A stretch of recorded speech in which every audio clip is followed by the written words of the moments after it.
Contrary to popular belief, insecurity is not a flaw, it's a signal. But most women think that insecurity is a problem. So we tell ourselves things like, if I just felt more confident, we give ourselves a hard time when we are not past certain things. And then we wonder why we constantly second guess and doubt ourselves. Trust me, I know that inner voice, it gets really loud. I don't know why the negative Nelly inside of us always seems to have the megaphone.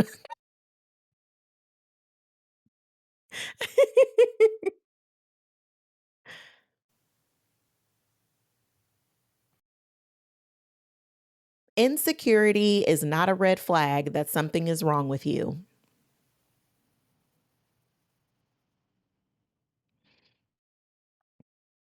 Insecurity is not a red flag that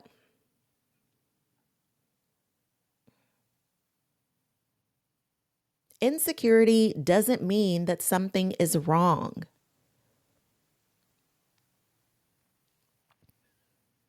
Insecurity does not automatically mean that something is wrong.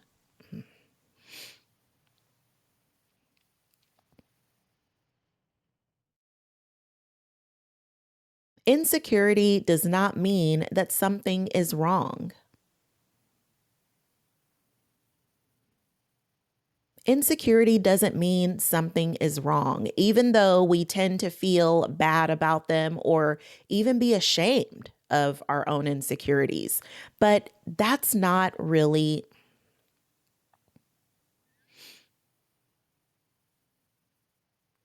insecurity doesn't mean that something is wrong, even though we might feel bad about it and so many times feel so ashamed of whatever insecurities we're carrying around. But really, insecurity is a signal that something internal needs safety. So that could mean insecurity does not automatically mean that something is wrong, even though we might feel bad about them and even feel ashamed of having insecurity. But really, we're just interpreting the signal wrong. Mm.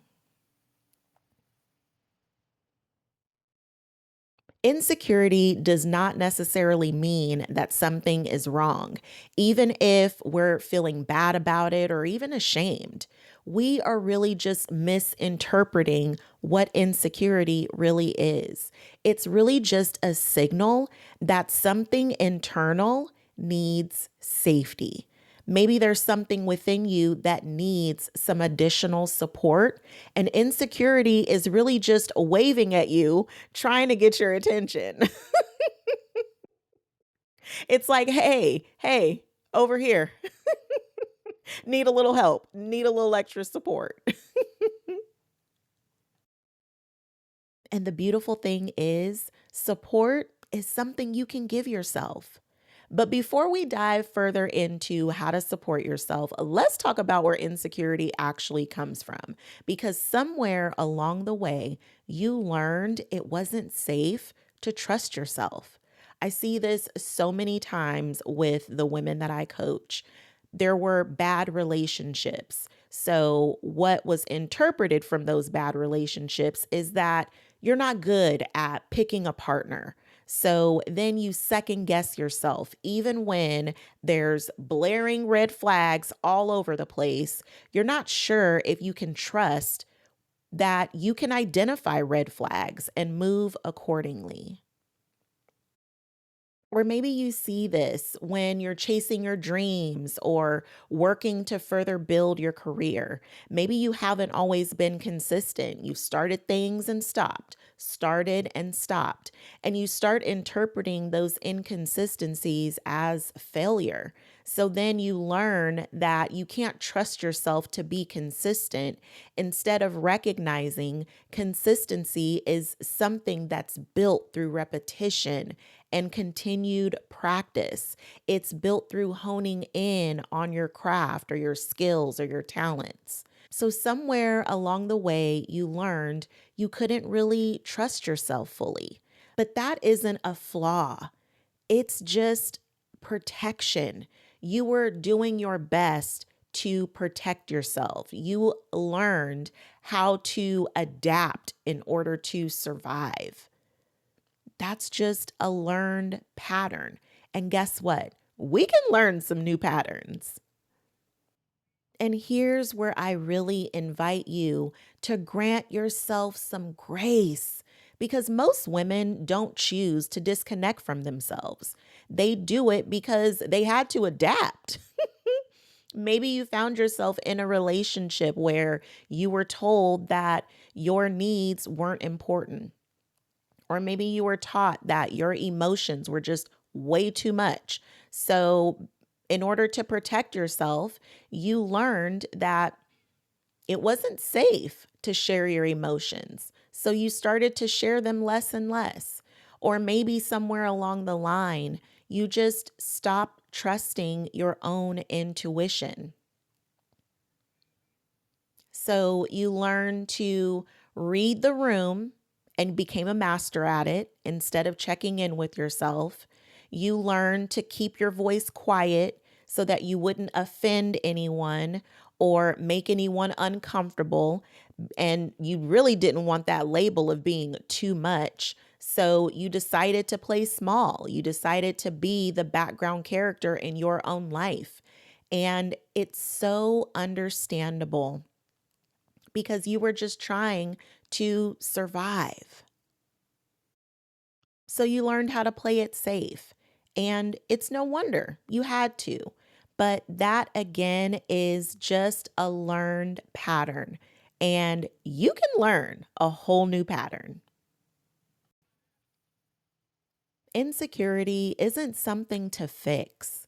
It's something to respond to. So instead of asking yourself, what's wrong with me?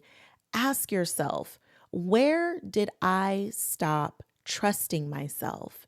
Where did I start leaving myself behind? Insecurity shows up when you stop trusting your own inner voice.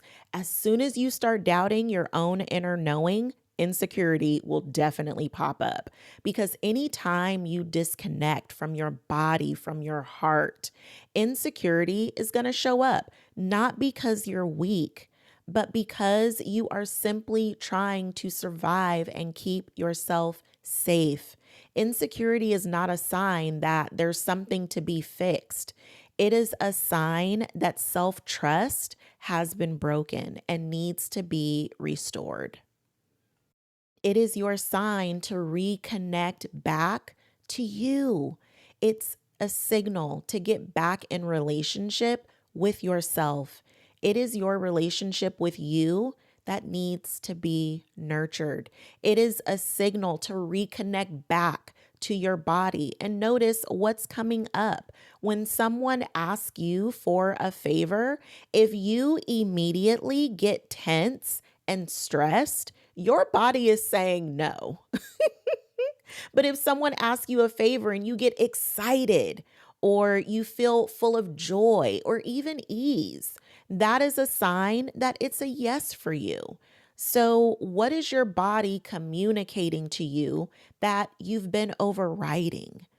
That is where those disconnects happen. So, whenever you have an opportunity to connect back to yourself, take it. It's in those moments when you check in with yourself and fully honor where you are and decide that you want to align with the best of who you are. And when you operate from that place, that's how you know you are home. So, my friend, remember, you lack nothing. You are already whole. You are already complete. You are just being asked to reconnect back to yourself. You are just being called back home to yourself. You are being asked to honor your feelings, your emotions. You are being asked to honor your dreams, your desires. You are just being called right back home. So, if you really enjoyed this episode, if it resonated with you, be sure to subscribe and stick around because I love having conversations like this with you. There are resources for you down below in the description, and I'll see you in the next episode.